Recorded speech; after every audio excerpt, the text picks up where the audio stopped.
Bible గ్రంథంలో నుంచి రెండవ సమూయేలు గ్రంథం బైబిల్ గ్రంథంలో నుంచి రెండవ సమూయేలు గ్రంథం 9వ అధ్యాయం దేవుని యొక్క వాక్యమును మనము ధ్యానం చేసుకుందాం. బైబిల్ గ్రంథంలో నుంచి రెండవ సమూయేలు గ్రంథము 9వ అధ్యాయం 1వ వచనం నుంచి 13వ వచనం వరకు. ముఖ్యంగా ఈ అధ్యాయము మెఫీబోషెత్ అనేటువంటి ఒక వ్యక్తిని గురించి.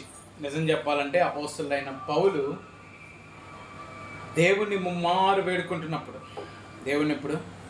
ముమ్మారు వేడుకుంటున్నప్పుడు ఆ ముమ్మారు వేడుకుంటున్నటువంటి సమయంలో దేవుడు ఒక మాట పలికాడు. ఏమన్నాడంటే, నా కృప నీకు చాలును. కానీ మనం ఇలా చెప్పొచ్చు, నీ కృప నాకు. మనకు అలా అలవాటు అయిపోయింది, నీ కృప నాకు చాలు. కానీ యాక్చువల్గా ఆ మాట దేవుంది, నా కృప నీకు చాలును అని ఎవరితో చెప్తున్నాడు? పౌలుతో చెప్పాడు. నేడు ఆ వాక్యం చదువుతూ ఆ వాక్యం నమ్మిన వారందరితో కూడా దేవుడు మాట్లాడుతూ ఉన్నాడు. దేవునికే ఆమె మంచిది. దేవునికి వాక్య భాగంలోనికి నా కృప లేక ఆయన కృప మనకు చాలు. ఆయన నిజంగా కృప ఎలాగుంటుంది అని అడిగితే, 2వ సమూయేలు గ్రంథంలో దావీదు యేసుక్రీస్తుకు ముంగుర్తుగా ఉన్నాడు. దావీదు యేసుక్రీస్తుకి యేసుక్రీస్తుకి ముంగుర్తుగా ఉన్నాడు. మెఫీబోషెత్ జీవితాన్ని చూస్తే మన జీవితాలు మెఫీబోషెత్ జీవితాల్లో ఎంతో కొంత మట్టుకు కలుస్తూ ఉంటుంది. దేవునికే మహిమ కలుగును గాక. మెఫీబోషెత్ మీద ఎలాంటి కృప దావీదు చూపించగలిగాడో మన ప్రభు మన మీద అటువంటి కృపను, అటువంటి కనికరమును, అటువంటి విధానాన్ని అమలు చేస్తూ ఉంటాడు. దేవునికి స్తోత్రం. మనము 9వ అధ్యాయం 1వ వచనాన్ని చదువుదాం. యోనాతానును బట్టి నేను ఉపకారము చూపుటకు సౌలు కుటుంబములో ఎవడైనా కలడా అని దావీదు అడిగాను. ఈ మాట ఒకసారి గమనించండి, ఎంత చక్కని అద్భుతమైనగా. యోనాతానును బట్టి, ఎవరిని బట్టి అంట? దేవుడు మన మీద కృపను చూపటం దేనికి తెలుసా? కుమారుని బట్టే మన మీద కృప చూపిస్తాడు. ప్రతి వచనంలో చాలా అద్భుతమైనటువంటి విషయము దాగి ఉంటుంది. Praise the Lord. మొదటి విషయం ఏంటంటే, యోనాతానును బట్టి. దావీదు ఎవరి గురించి ఆలోచిస్తున్నాడు? యోనాతాను గురించి ఆలోచిస్తున్నాడు. యోనాతాను బట్టి ఏం చేయాలని ఆలోచిస్తున్నాడు? ఉపకారం చేయాలని ఆలోచిస్తున్నాడు. యోనాతాను ఉపకారం చేయడం అంటే ఏమని ఉపకారం చేస్తున్నాడు? తన ప్రేమను క్రియల్లో చూపించాలి. కాబట్టి యోనాతాను కుటుంబంలో లేక సౌలు కుటుంబంలో ఎవరైనా ఉన్నారా అని విచారం చేస్తున్నాడు. మరలా ఈ మాట చాలా జాగ్రత్త గుర్తుపెట్టుకోండి. ఎవరిని బట్టి విచారం చేస్తున్నాడు దావీదు? యోనాతానుని బట్టి. దేనికి విచారం చేస్తున్నాడు? ఉపకారం చూపించడానికి. ఎలా విచారం చేస్తున్నాడు? ఎవడైనా కలడ. మన ప్రభు, మన దేవుడు ఇలాగే ఉన్నాడు. తన కుమారుని బట్టి. ఎవరిని బట్టి? తన కుమారుని బట్టి, తన కుమారుని వచ్చిన వారందరిని బట్టి దేవుడు ఉపకారం చేయుటకు. యెహోవా అందరికీ ఉపకారి అని కీర్తన గ్రంథంలో రాయబడింది. యెహోవా అందరికి ఉపకారి. నీకు ఉపకారం చేయడము ఆయన అపకారి ఎప్పటికీ కాదు. నీకు అపకారం చేయడైనా ఉపకారమే చేస్తాడు. అపకారం అంటే ఎలా ఉంటుందంటే, ఓ రోజు ఒక మొసలికి కోతి మాంసం తినాలనిపించింది. దానికి ఏదో విధము చేత అపకారం తలబెట్టాలి. దాంతో స్నేహం చేసింది. ఎవరు? మొసలు. ఇది చదువుకున్న లెసన్లో ఒక పాఠం. ఇది ఒక కథ అయినప్పటికీ దీంట్లో ఒక విషయం దాగుంది. అందుకనే చెప్తున్నాను. ఇది మేము తెలుగు వాచకంలో చదువుకున్న పాఠం, అంటే తెలుగు టెక్స్ట్ బుక్లో చదువుకున్న ఒక పాఠం. చాలా జాగ్రత్త వినండి. ఈ కోతితో ఏం చేయాలనుకుంది? మొసలి స్నేహం చేయాలనుకుంది. కోతి గుండెను తినాలి, కోతినే తినాలి అంటే దాంతో ఏం చేయాలి? స్నేహం చేస్తూ ఉందంటే రోజు కోతి బావా లేకపోతే కోతి మామ ఏదో పిలుస్తూ ఉంటే ఆ కోతి కూడా పలుకుతూ ఉంది ఎంతో చక్కగా. మామ అని అసలు నువ్వు ఆ చెట్టు పైన ఉంటావు, కానీ ఎప్పుడైనా ఒక్కసారి నీటి దగ్గరికి వచ్చి నీటిలో ఉంటే దాని అనుభవమే వేరు, దాని రుచే వేరు. కాకపోతే కొంచెం కథ మారుస్తున్నాను, ఈ నేటి తరపు యువతకు చెప్పు రీతిగా చెప్తున్నాను మీ అందరికీ. కొంచెం బాగుంటుంది మామ అని చెప్పి తీసుకొచ్చిందంట. ఎక్కడికి? నీటిలోనికి తీసుకొచ్చిందంట. నీటిలోని తీసుకొచ్చి అన్నదంట, నీ గుండెకాయ నేను తినాలి అంది. అంటే వెంటనే కోతి చాలా తెలివిగా ఏం ఆలోచించిందంటే, అయ్యో ముసలి మామ, నీకు ఇవ్వటానికి నా గుండె చెట్టుపై ఉండిపోయింది అందంట. పిచ్చి మొసలు ఏం చేసింది? అవునా అని చెప్పి ఒడ్డుకు తీసుకొచ్చింది. ఒడ్డుకు తీసుకొచ్చి చూస్తుంది, ఇది చెట్టు ఎక్కింది అన్నది. నీలాంటి వాడు ఉండబట్టే స్నేహాలు చెడిపోతున్నాయి అంది. ఒరే ఎవడు గుండె ఆడి దగ్గర ఉంటుంది కానీ ఈ చెట్టు మీద కాకి మీద ఉంటుందా అంటారా అని. అంటే ఈరోజు ఎవరైనా ఏం చేయాలనుకుంటారు? అపకారం తలపెట్టడానికి ప్రయత్నములు, నీతో స్నేహం చేసి నిన్నే ముంచేస్తారు. కానీ యోనాతాను అలాంటివాడు కాదు. యోనాతాను ధైర్యం గలవాడు. యోనాతాను దావీదుని ప్రేమించేవాడు. యోనాతాను హృదయం అంట దావీదు హృదయంతో కలిసిపోయింది. అలాంటి యోనాతాను నిజంగా చెప్పాలంటే ఎవరు తండ్రి హృదయాన్ని ఎరిగిన వాళ్ళు ప్రభునేస్తారు. ఆమేన్. ఆయనే దేవుని విధానాల్ని మనకు తెలియపరచగలవాడు. హల్లెలూయా. ఆయనను బట్టే మనకు ఉపకారం కలుగుతుంది. ఆయన చెంతకు చేరి ప్రభువా అని పిలిచి ప్రతి వ్యక్తిని దేవుడు ఆదరించడానికి, దేవుడు ఉపకారం చేయడానికి సంసిద్ధుడిగానే ఉన్నాడు. దేవునికి మహిమ కలుగును గాక. నేను కొన్ని నిమిషాలు వాక్యం చెప్తాను, మిమ్మల్ని ఎక్కువసేపు కూర్చుండబెట్టను. దేవునికి మహిమ కలుగును గాక. మీరు చాలాసేపు దేవుని మాటలు వింటున్నారు, ఈరోజు చాలా దేవుని మాటలు విన్నారు. అయితే నేను మిమ్మల్ని ఎక్కువసేపు కూర్చుండబెట్టను. కానీ ఈ చెప్పిన ఒక 2-3 వచనాల్లో అయినా సరే చాలా విషయాలు ఉంటాయి. అవి మీరు స్వీకరించగలిగితే, అవి మీరు మన జీవితాల్లోకి అన్వయించుకోగలరు. అంటే వాటిని ఒప్పుకుని, అవును ప్రభువా, యోనాతాను బట్టి దావీదు ఉపకారం చేయాలని ఆశపడుతున్నాడు. తండ్రి, నీవు యేసయ్యను బట్టి నాకు ఉపకారం చేయడానికి ఇష్టపడుతున్నావు. నిజంగా దేవుడు చేసిన ఉపకారం ఏంటో తెలుసా? ఆత్మ సంబంధమైన ప్రతి ఆశీర్వాదాన్ని ఇచ్చాడు, అధికారాన్ని ఇచ్చాడు. ఏమిచ్చాడు? అధికారం ఇచ్చాడు. నేను నిజం చెప్పాలంటే అందలం ఎక్కించాడు. దేవునికి ఏమైనా అంటే ఉన్నతంగా దీవించాడు, ఉన్నతంగా ఆస్వాదించాడు. యోనాతాను ఎలాంటి వాడు? దావీదుని ఎప్పుడు కూడా మోసం చేయలేదు. దావీదుని ఎప్పుడు కూడా తండ్రి చేతికి అప్పగించలేదు. చూడండి, తండ్రికి అప్పగించాలి. ఎవరిని? దావీదుని. ఎందుకు? తండ్రి వెతుకుతున్నాడు దావీదుని చంపేద్దామని. కానీ యోనాతాను దావీదును తప్పిస్తున్నాడు. దావీదుని నిజంగా చెప్పాలంటే రక్షిస్తున్నాడు. దావీదుని ఇప్పుడు దావీదుకున్న ఆ విధానం చూడండి, మంచిది. చేసిన ఉపకారాన్ని మర్చిపోలేదు. వెళ్ళిపో, మా నాన్న కోపంగా ఉన్నాడు, నువ్వు ఈరోజు రావద్దులే. దావీదుని బట్టి యోనాతాన్ని చంపేద్దాం అనుకున్నాడు తండ్రే. కన్న తండ్రి యోనాతాన్ని ఎవరిని బట్టి? దావీదుని బట్టి సౌలు చంపేద్దాం అనుకున్నాడు. తండ్రిని వదిలిపెట్టలేదు యోనాతాను, స్నేహితుని వదిలిపెట్టలేదు. ఇద్దరిని బ్యాలెన్స్, అది మెయింటెనెన్స్ అంటే. నిజంగా క్రైస్తవుడు బ్యాలెన్స్ని మెయింటైన్ చేయాలి. ఒక పక్క దావీదుని, ఒక పక్క తండ్రిని. తండ్రితో పాటు చనిపోయాడు గిల్బోవా పర్వతమందు ఫిలిస్తీన్ చేతిలో, అమాలేకుల చేతిలో. ఫిలిస్తీన్ అమాలేకుల చేతిలో చనిపోయారు వాళ్ళు. ఫిలిస్తీన్ చేతిలోనేనా? మొదటి సమయం 31 అధ్యాయంలో ఉంటుంది కదా. రైట్, మంచిది. ఏమండి, ఒక్కసారి ఆలోచించండి. తండ్రిని వదిలిపెట్టలేదు, అటుపక్క దావీదుని వదిలిపెట్టలేదు. ఫిలిస్తీన్ చేతిలో హతమైపోయాడు. దావీదుని వదిలిపెట్టలేదు. స్నేహమే. కానీ ఎక్కువ విలువ ఎవరికి ఇచ్చాడు చెప్పండి? ఎవరికి ఇచ్చాడు? యోనాతాను తండ్రికి ఇచ్చాడా ఎక్కువ విలువ? దావీదుకి ఇచ్చాడా? దావీదుకి ఎక్కువ ఇచ్చాడు. కుటుంబాలు కూడా అంతే. మనమేం ఎవరికి విలువ ఇవ్వకుండా ఉండం, విలువ ఇస్తాం. కానీ దేవుని కన్నా ఎక్కువ ఇచ్చేసామనుకో, అది మనకి దేవునికి స్తోత్రం. నేనేం చెప్పలేదు. దేవుని విడిచిపెట్టి మరీ ఇస్తున్నారు విలువ, అది తప్పు. దేవునిలో నుండి ఎవరికైనా విలువ. ఫస్ట్ దేవుడు.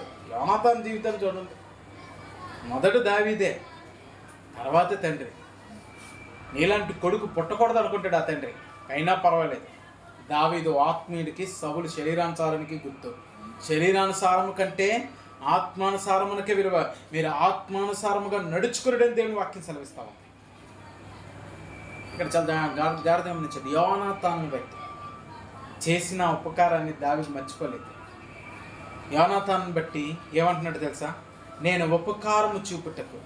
ఏం చూపించాలనుకుంటున్నాడు? ఉపకారం చూపించాలి. ఎవరికైనా ఒక మేలు చేద్దాం, వాళ్ళ కుటుంబంలో ఎవరైనా ఉన్నారేమో అని. నిజంగా తెలుసా, కృప ఎలా ఉంటుందంటే, కృప నీ గురించి ఆలోచిస్తుంది, కృప నీ గురించి విచారం చేస్తుంది, కృప నీకు ఉపకారం చేయడానికి ప్రయత్నం చేస్తుంది, నిన్ను వెతుకుతుంది. కృప ఏం చేస్తుంది? నిన్ను వెతుకుతుంది. కృప ఏం చేస్తుంది? మనల్ని వెతుకుతుంది. ఎవరైనా కలరా అని వెతుకుతుంది, ఎవరైనా ఉన్నారా. ఎందుకంటే సౌలు కుటుంబంలో అందరూ చనిపోయినట్లుగా దావీదుకి సమాచారం ఉంది. సౌలు కుటుంబీకుల్లో యోనాతాను బట్టి, అందరిని బట్టి కాదు. సౌలు కుటుంబీకుల్లో అన్నదమ్ముల పిల్లలు, అక్క చెల్లెల పిల్లలు వీళ్ళందరూ ఉన్నారు. సౌలు కుటుంబీకులు అంటే బెన్యామీను గోత్రానికి సంబంధించిన కుటుంబీకులు, వారందరిని బట్టి కాదు, యోనాతాను బట్టి. యోనాతానికి ఎవరైనా ఉన్నారా? యోనాతానికి ఎవరైనా ఉన్నారా? యోనాతానికి ఉండాలి. ఎవరైనా యోనాతానికి బట్టి ఎవరైనా ఉంటే చెప్పండి. నేను వాళ్ళకు ఉపకారం చేయాలి. నేను సింహాసనం ముందు కూర్చున్నాను, నా రాజ్యం దేవుడు స్థిరపరిచాడు, నేను అంతకంతకు వర్ధిల్లుతూ వచ్చాను, కానీ ఇప్పుడు నేను ఉపకారం చేయాలి. ఏం చేయాలి? నేను ఉపకారం చేయాలి. అలాంటి ఎవరైనా ఉన్నారు? దేవుడు కూడా అంతే, సింహాసనాసీనుడు అయినప్పటికీ, దేవుడు కూడా అంతే, తన సింహాసనం స్థిరపరచబడినప్పటికీ తన పాదపీఠం కింద శత్రువులు ఉన్నారు. స్తోత్రం కలుగును గాక. ఎక్కడున్నారు? శత్రువు ఎక్కడున్నాడు? పాదపీఠం దగ్గర. ఓడిపోయాడుగా శత్రువు. పాదపీఠం అంటే ఏంటనుకున్నారు? శత్రువు పాదపీఠం అంటే రాజు ఎవరెవరిని గెలిచారో వాళ్ళ పేర్లన్నీ రాసి కాళ్ళ కింద పెట్టుకుంటాడు. ఒక రాజు ఎవరెవరిని ఓడించాడో వాళ్ళ పేర్లు రాసి కాళ్ళ కింద పెట్టుకుంటాడు కదా. ఆయన కాళ్ళ కింద ఏముంటుంది తెలుసా? ఆ పీఠం ఉంటుంది కదా. ఆ పీఠం దగ్గర ఎవరెవరిని ఓడించారో ఆ రాజుల పేర్లు అన్నీ రాసి ఉంటాయి అక్కడ. దేవుడు కూడా అంటాడు, సమాధానకర్తయగు దేవుడు మీ పాదముల క్రింద. అంటే మీరు ఎవరిని ఓడించారు? ఇప్పుడు సాతాన్ని ఓడిస్తే మీ పాదాల కింద ఉంటుంది అన్నమాట. ఆడి పేరు సాతాన్, ఆడి పేరు ఉంటుందా? ఆ ఓడించాం, సింహాసనాసీనుడిగా ఉన్నాం. దేవునికి స్తోత్రం కలుగును గాక. ఎక్కడున్నాడు? ఎవరైనా ఉన్నారా? ఉపకారం చూపటానికి ఎవరైనా కలరాని దేవుడు ఎప్పుడు వెతుకుతూ ఉంటాడు. నిన్ను వెతికాడు దేవుడు. ఆయన నన్ను వెతకని వారికి నేను ప్రత్యక్షమై తిని అన్నాడు రోమా పత్రికలోనూ యెషయా గ్రంథంలోనూ. ఎవరికంట? నన్ను వెతకని వారికి. ఎదురాడు ప్రజల వైపు దినమెల్లా 2 చేతులు చాపుతున్నాడు ఆయన. వెతుకుతూనే ఉన్నాడండి. ఇప్పటికీ ఆయన వెతుకుతూనే ఉన్నాడు. ఎవరైనా కలరా. అందుకే నా యొద్దకు వచ్చువా, నేను ఎంత మాత్రం త్రోసివేరని యేసు ఎందుకు చెప్పాడు అనుకున్నారు? త్రోసేయుడు. ఎవరైనా వచ్చి ఆయన సన్నిధిలో అడిగితే వెతుకుతున్నాడు అంటే కృప ఏం చేస్తుంది తెలుసా? ఖచ్చితంగా నేను వెతుకుతుంది. నీ కృప నాకు చాలు, నా కృప నీకు చాలు అని దేవుడు చెప్పాడు. పౌలు నేను మర్చిపోలేదు, నేను వెతుకుతాను. నా కుమారుడా, నా కుమార్తె, ఇక్కడ కూడిన బిడ్డలారా, దేవుడు నిన్ను వెతుకుతున్నాడు. నిన్ను మరిచిపోలేదు. నేను మర్చిపోలేదు.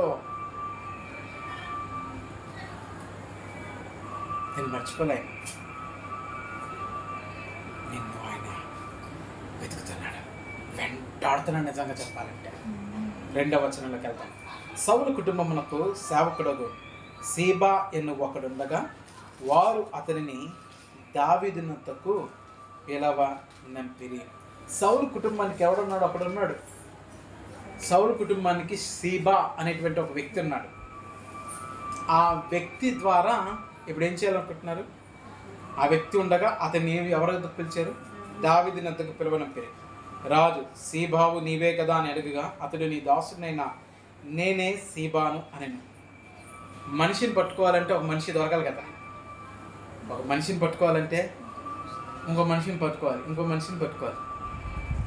దేవుడు నిన్ను పట్టుకోవటానికి సేవాలు అనేటువంటి వారిని ఎంతమంది సేవకులను ఏర్పాటు చేసుకున్నారు నిన్ను పట్టుకోవటానికి. సేబా వంటి వారిని ఎంతమందిని ఏర్పాటు చేశారు నిన్ను పట్టుకోవడానికి. సేబాను పిలిచాడు అంటే దేవునికి స్తోత్రం. సేబాను పిలిపించాడు ఎందుకు తెలుసా? సేబావు నువ్వేనా? అవును, నేనే సేవకుడిని. నిన్ను పట్టుకోవటానికి అనేక మంది సేవకుని దేవుడు పిలుస్తాడు. నిన్ను పట్టుకోవటానికి అంటే దీన్ని ఉదాహరణ ఎలా చెప్పనా? మనం అందరం ఒక్కొక్క రీతిలో దేవుని దగ్గరికి వచ్చాం. వచ్చాం దేవుని దగ్గరికి. ఎలా వచ్చాం? ఒక్కొక్క రీతిలో. నన్ను పట్టుకునే విధానం వేరు, మిమ్మల్ని పట్టుకునే విధానం వేరు. ఇందులో కొంతమంది చాలా సింపుల్గా దొరికిపోయారు. నిజం చెప్పాలంటే దేవునికి వాళ్ళని పెద్ద కష్టపడలే, దేవుడు చాలా సునాయాసనంగానే దొరికారు. కానీ కొంతమందిని మాత్రం దేవుడు ఎంతోమంది చేత బతిమలాడి అమ్మా రా అని దేవుడు వెతుకుతున్నాడు కదా, వెతికాడు. ఇది కొంతమంది చాలా చాలా సునాయాసనంగా దొరికేశారు. ఇప్పుడు నాలాంటోడు ఎక్కువేం కష్టపడలే, నాకు తెలిసి దేవుడు నన్ను పిలిచినాడు. ఎప్పుడు 9-8 సంవత్సరాలు అప్పుడే పిలిచాడు దేవుడు నన్ను. అశోక్ అని పిలిస్తే ఏమని చెప్పాలంటే దయ్యం పిలుస్తుందని చెప్పి చాలా రకరకాల విధానాలన్నీ చేసినప్పటికీ ఏమండి అందరి వైపు ఈయన పిలవడం ఏంటి, అశోక్ అంటున్నారు ఒకళ్ళు, నువ్వు పిలిచావా అని పరిగెడుతున్నాను కదా. ఆ స్వరం తర్వాత అర్థమైంది, దేవుని స్వరం. నీ దాసుడు ఆలకిస్తున్న ఆజ్ఞ ఇమ్మంటప్పటి నుంచి దేవుడు తన పరిచర్యకి నన్ను ఏర్పాటు చేసుకున్నాడు. దేవునికి స్తోత్రం.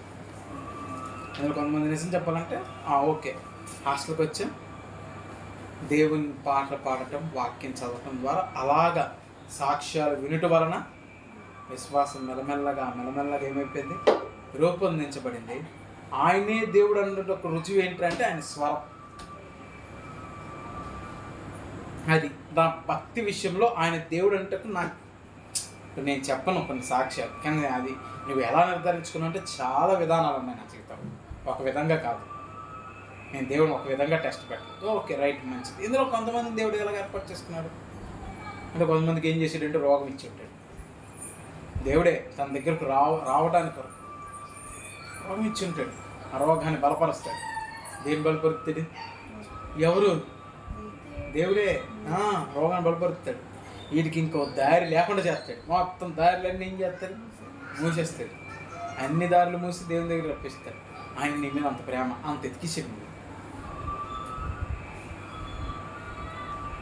తండ్రి ఏం చేశాడు తెలుసా? కొడుక్కి క్రెడిట్ కార్డులు, డెబిట్ కార్డులు అన్నీ బ్లాక్ పెట్టేశాడు. ఇంకెవడ ఆధారం? తండ్రి తప్పితే ఇంకోటి ఆధారం కాకుండా,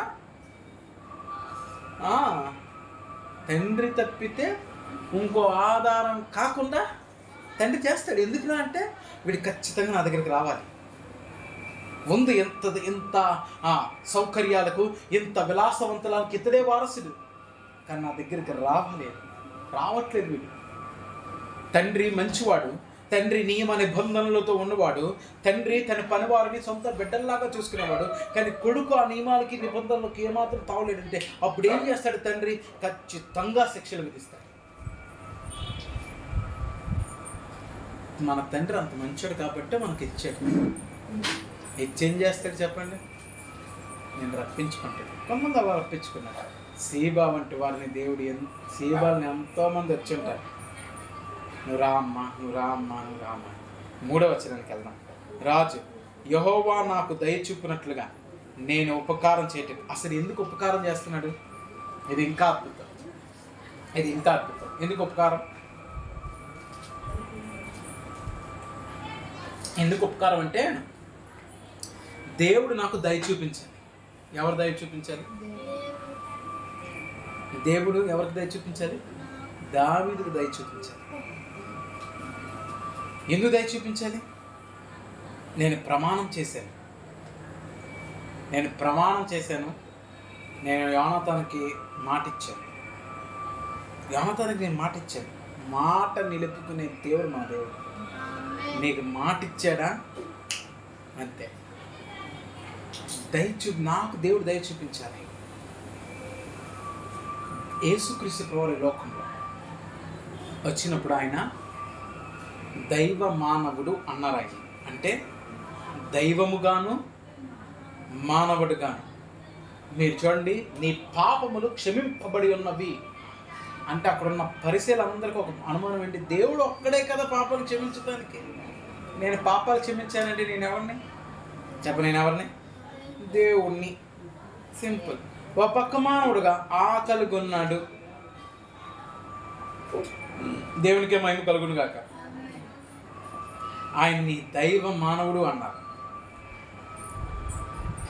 నీవు మనుషుడివై ఉండి దేవుడు అని చెప్పుకొనొచ్చు దేవదోషం చేస్తున్నామని యోహాను సువార్త 10వ అధ్యాయంలో చాలా మందికి ఏంటంటే యేసుక్రీస్తు దేవుడు అని ఎక్కడ చెప్పుకున్నాడు? చాలాసార్లు చెప్పుకున్నాడు. నేను దేవుణ్ణి అని నేను చాలాసార్లు చెప్పాను.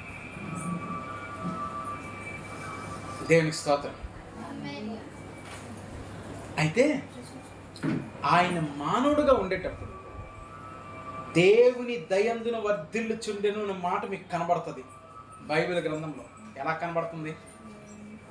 ఆయన జ్ఞానమందును వయస్యందును దేవుని దయందును మనుషుల దయందును వర్ధిల్లుచుండునని లోకాసు వార్త 2వ అధ్యాయం 51 3వ అధ్యాయం అనుకుంటా 2వ అధ్యాయం 51 52 వచనాలు ఉంటే లాస్ట్ వచనంలో అదే మాట. లోకాసు వార్త 2వ అధ్యాయం లాస్ట్ వచనంలో అదే మాట ఏముంది? యేసు జ్ఞానమందును వయసు అందును దేవుని దయందును మనుషుల దయందును వర్ధిల్లుచుండును. ఇప్పుడు దేవుని దయందు వర్ధిల్లాలంటే దేవుడు ఏం చెప్పాలి మనకి? దావీదు ఎందుకు యేసుక్రీస్తు ముంగుర్తిగా ఉన్నాడు అర్థమైందా? దేవుడు ఇప్పుడు ఎవరి మీద దయ చూపించాలంటే తండ్రి అయిన దేవుడు కుమారుడైన ప్రభు మీద దయ చూపించాలి. దయ చూపించాలంటే ఆయన మనందరికి ఉపకారం చేసేవాడుగా ఉండాలి. అందుకే ఆయన ఎలా చేశాడు? పరిచర్య చేశాడు, మనల్ని వెతికాడు, మారు మనసు పొందుడి అని సువార్త ప్రకటించాడు, దేవుని వైపుకు అనేకులను త్రిప్పడానికి ఆయన చాలా గద్దించాడు, సరి చేశాడు. ఒకటా రెండా ప్రైజ్ ది లార్డ్, హల్లెలూయా. ఇప్పుడు దావీదు కూడా అదే మాట అంటున్నాడు, యెహోవా నాకు దయ చూపినట్లు. ఎవరిని అడుగుతున్నాడు? సేబాను అడుగుతున్నాడు. నేను ఉపకారము చేయుటకు సౌలు కుటుంబంలో ఎవడైనా ఒకడు శేషించి ఉన్నాడా అని అతన్ని అడుగుగా, సీబా యోనాతానుకు కుంటి కాళ్ళు గల కుమారుడు ఒకడున్నాడని రాజుతో మనవి చేసెను. కృప ఎలాంటిదంటే నిన్ను వెతుకుతుంది, వెంటాడుతుంది, నీ పైన దయ చూపిస్తుంది, నీ పైన కనికరం చూపిస్తుంది. ఎవడైనా ఉన్నాడా సౌలు కుటుంబంలో ఒక్కడైనా ఉన్నాడంటే సేబా ఒక మాట చెప్పాడు, యోనాతానుకు కుంటి కాళ్ళ గల కుమారుడు ఒకడున్నాడని. మేబీ సేబా దృష్టిలో యోనాతాను అంత గొప్పవాడు కాకపోవచ్చు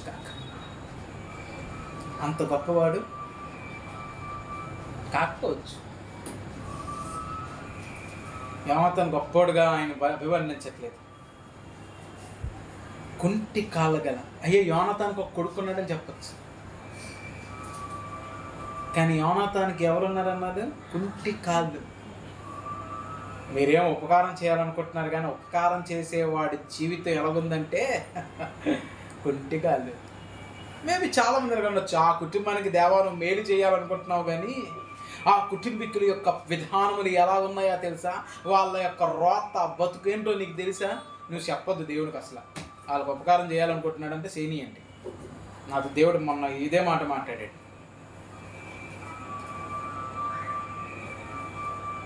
చేయని ఇది అవ్వకూడదు, ఉడుకుపోతులతనం ఉండకూడదంట మన జీవితాలు. వాడు అభివృద్ధి చెందుతున్నాడా? దుర్జలను చూసి నువ్వు వ్యసన పడకమని ఉంటుంది దేవుని వాక్యం. అది వదిలేసాం మన వాక్యం. ఎవరిని చూసి వ్యసన పడకూడదు? ఆమె చూస్తే అది ఎలాగో దుర్జనుడే. వాడేం మంచోడని చెప్పట్లేదు అయినా, వాడు చెడ్డోడే. కానీ వాడి చెడ్డోడిని చూసి కూడా మనం ఏం పడకూడదంట? వ్యసన పడకూడదంట. వాడు మానవ నిర్ణయండి, దేవుని స్తోత్రం. అలా కాదయ్యా, వాడికి వస్తాడు. ఈ రోజుల్లో నిజానికంటే అబద్ధానికే విలువ చెప్పండి ఎక్కువ. నిజానికంటే అబద్ధానికే, అవునా? అయినప్పటికీ మనం మాత్రం స్థిరులుగా, నిలకడగా, నిబ్బరము కలిగి ఉండాలి. అది మన జీవితం. నిజం చెప్పాలంటే ఏది నిజం కాదు, ఏది మనం అయినా స్థిరులుగా ఉండాలి, అయినా విశ్వాసం ముందు నిలకడగా ఉండాలి. గడ్డి ఎండును దాని పువ్వు మన దేవుని వాక్యం ముందు ఎవడు నిలిచి ఉంటాడో అది నిలుస్తాడు. అలా కాదు, వాక్యం కాదు, మాకు నచ్చినట్లుగా మేము మాకు ఇచ్చ వచ్చినట్లుగా కలిపి చెరిపెడి బోధకులం మేము అనుకున్న వారు ఎప్పటికీ నిలవలేరు. సింపుల్ ఆన్సర్ కదా, బాగుంది కదా. వాడు ఇలా కనబడగానే అలా మాయమైపోతాడంటే దేవునికి మాయం కలుగును కాక. కనుక బాధపడద్దు, దయచేసి యేసు రక్తమే చేయమ్మా, యేసు రక్తమే చేయం. రైట్, ఇప్పుడు చాలా జాగ్రత్త వినండి. ఇక్కడ ఒక మాట మనం విందాం. రాజు అతడు యోనాతాను కుంటి కాళ్ళ గల కుమారుడు ఒకడు ఉన్నాడని రాజుతో మనవి చేసింది. అతడు ఎక్కడ ఉన్నాడని రాజు అడగగా అతడు ఎక్కడా ప్రశ్న. కృప ఏం చేస్తుంది తెలుసా? నువ్వు ఎక్కడ ఉన్నావనే ప్రశ్నతోనే వెళ్తుంటుంది. నువ్వు ఎక్కడున్నావు? యేసుక్రీస్తు దేవుడు ఆదాము దగ్గరికి వచ్చి, ఆదాము నీవు ఎక్కడా? Praise the Lord. ఆదాము నీవు ఎక్కడా? దేవుడు ఎక్కడా అని ఒక ప్రశ్న వేసాడంటే అర్థం ఏంటి తెలుసా? నువ్వు ఏ స్థితిలో ఉన్నావు అయినా కనవసరం, కానీ ఒకసారి నువ్వు ఏ స్థితిలో ఉన్నావు నీకు తెలియాలి కదా. నీ స్థితి నీకు తెలియాలి. కొన్నిసార్లు కృప ప్రశ్న వేసిందంటే దేనికి వేసింది తెలుసా ప్రశ్న? దాంట్లో చాలా అద్భుతం ఉంది. ఏరా ఏంట్రా అది అంటే అర్థం ఏంటి? ఇది నేను చేయకూడదని నా తండ్రి భావన, అందుకే అడుగుతున్నాడు ఏంట్రా అని. కొన్నిసార్లు నాన్న ఎక్కడున్నావు అని అడిగారు అంటే అర్థం ఏంటి? మా నాన్నకి తెలియాలి నా ప్లేసు, ఎందుకంటే మా నాన్న నా కొరకు ఆలోచిస్తున్నాడు. దేవుడు కూడా అంతే, ఎక్కడ అతడు ఉన్నాడని వెతుకుతూ ఉన్నాడు, వెంటాడుతూ ఉంటాడు. ఎక్కడ నువ్వని వెతుకుతుంటాడు. అదేంటి ఆయనకి తెలీదా? ఆయన కనుదృష్టికి సమస్త వెతుకుతాడు. ఆ ప్రేమ అంతే పిచ్చి. ఎక్కడికి వెళ్ళాడో తెలీదా? తెలుసు, కానీ అయినా పిచ్చి. నిజంగా అంటే నువ్వు తండ్రి పిచ్చి వేరు, తండ్రి పిచ్చి వేరు. ఏం తల్లి గురించి చెప్పరా మీరంటే చెప్పను. తల్లిదంతా స్వార్థ బుద్ధి, తండ్రిది కాదు. నేను చెప్తున్నాను, తల్లి ఎప్పుడు స్వార్థ బుద్ధి. అలాగని తల్లి లేని ప్రేమ లేని వారని నేను అన్నాను, కానీ తండ్రులు వాళ్ళ విధానాలు వేరు. అంటే నేను తండ్రి కాబట్టి నన్ను అనుకుంటున్నాను, అలా కాదు, వేరే ఉద్దేశం. ఇంకా నేను గమనించినంత వరకు తండ్రి ఎక్కడున్నాడు వాడు. తల్లి ఎక్కడికి వెళ్ళాలండి ప్రేమ మీకు ఏంటి, కానీ తండ్రి అది కాదు. వాడు ఎక్కడున్నాడు, వాడు ఏ స్థితిగతుల్లో ఉన్నాడు. డే నేను వస్తున్నాను రా పైకంటే ఓ తెల్ల అంటది, ఆడుకొని ఏంటంటే డబ్బులు పట్టాడు కింద, ఆడుకొని ఏంటంటే పడ్డాడంతే. రక్తమే చేయం. ఎందుకు తండ్రి అరుస్తున్నాడు? ఎందుకు తండ్రి బాధ? ఎక్కడ ఎందుకు అంటున్నాడు తండ్రి? తండ్రి ఎక్కడ ఎందుకు ప్రశ్న వేసుకుంటాడు? వచ్చానంటే ఎందుకు అంటాడు తండ్రి? పిల్లలు బాగు, పిల్లల అక్కడ తెలుసు పరిస్థితి, ఇది జారుడు అని తెలుసు తండ్రికి. జారుడు అది పడిపోతే పిల్లడికి దెబ్బ తగిలితే ఇంకేం లేదు, హాస్పిటల్ చుట్టూ డబ్బులు తీయడానికి పట్టాలి కదా అనుకుంటే నేనేం చేయలేను, కానీ రక్తమే చేయను. ఎందుకు ఆడనివ్వను? ప్రదేశం మంచిగా లేదు. తండ్రి ఎక్కడ, పిల్లలు ఎక్కడ, ఎందుకు ఆట ఆడగలరే 11 గంటల గంట వచ్చింది ఎందుకు చెప్తాడు తండ్రి? ఎండ పెరుగుతుంటుంది, ఆ వేడిని తట్టుకోలేరు. అది తట్టుకున్నట్టుగానే కనబడుతుంది, కానీ అది తట్టుకోలేరు. కనుక 11 అవగానే ఎక్కడ ఏం చేస్తున్నారా అని అరుస్తుంటాడు తండ్రి. తండ్రికేమి ఎందుకు అరుస్తాడు తెలుసా? పిల్లల యోగక్షేమంగా ఉండాలని అరుస్తాడు. ఆ బాధ అర్థం కాదు.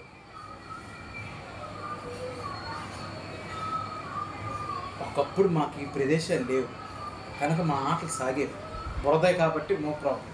ఇప్పుడు ఇవి ఖర్చులు, జారితే ఏమి లేదు. షట్టని కాలు ఎగురుతుంది, షట్టని తలకి ఎగురుతుంది. మారింది ప్రపంచం. ఒకప్పుడు అది రోడ్డు ఏ రోడ్డు చెప్పండి? మట్టి రోడ్డు. జారితే బురద అంటేది నవ్వుకుండేవాళ్ళు, కానీ ఇప్పుడు జారితే ఈరస్ని మొత్తం ఇలాగా రక్తక్షిప్తం అయిపోతుంది. తండ్రి ఎక్కడా అని అడుగుతాడో తండ్రికే బాధ ఉంటుంది. ఎందుకు ఆ బాధ అంటే స్థలం గురించి తెలుసు కాబట్టి. ఎక్కడ అని ఎందుకు అడుగుతున్నాడు అంటే ఏ స్థలంలో ఉండిపోయాడో, ఎక్కడ ఉండిపోయాడో, ఎలాంటి స్థితిగతుల్లో ఉండిపోయాడో. దావీదు జరిగినప్పుడే ఎక్కడున్నాడు అలా కాదు, అడగలేదు. అలా అడుగుండడు నాకు తెలిసి. వాడికి కొడుకున్నాడు, దావీదుకే తెలియలేదు, స్నేహితుడికే తెలియలేదు కొడుకున్నాడు అన్న విషయం. ఎక్కడున్నాడో తెలియలేదు. ఎక్కడ లోపల ఆవేదన ఉంటుంది ఖచ్చితంగా దావీదుకి. లోపల ఆవేదన, లోపల ఆవేదన. ఎక్కడ ఉండంటాడు? నా స్నేహితుడు కొడుకాడు. నిజం చెప్పాలంటే వాడు నా మేనల్లుడు, దావీదు మేనల్లుడు. నిజం చెప్పాలంటే కాదు, అంతే అవును కాదా? దావీదు ఎవరిని చేసుకున్నాడు? మేకాలు చేసుకున్నాడు కదా. మేకాలు చేసుకున్నాడమ్మా. మేకాలు చేసుకున్నప్పుడు మేకాలు వాళ్ళు అన్నాయి కదా యోనాతాను చెల్లి చేసుకుంటే ఏమవుతాడు? మెఫీబోషెత్ ఏమవ్వాలి? అది ఎవరంటే మేనల్లుడు. కానీ ఆ రోజు మేనరికం అలాంటివి ఏంటి ఉండవు కాబట్టి, ఎవరి కుటుంబీకులు వాళ్ళే కాబట్టి, దావీదు కుటుంబంలో ఒకవేళ స్త్రీ వస్తే ఈ కుటుంబానికి సంబంధించింది కాబట్టి ఇంక అడుగుతున్నారు ఎక్కడ ఉన్నాడు, బాధలో అడుగుంటాడు. నాకు తెలిసి ఎక్కడ ఉన్నాడు, ఎక్కడ ఉంటాడు అలా అడగలే, బాధలు అడిగాడు. ఎందుకంటే దావీదుకి సమస్త విషయాలు సమస్తం అన్నీ తెలుసు. పారిపోయినప్పుడు ఎక్కడున్నాడు దావీదుకి తెలుసు కదా. అందుకే ఆయన మన వలె శోధింపబడ్డాడు, మనకు పడిన ప్రతి కష్టము ప్రతి శ్రమను అనుభవించాడు.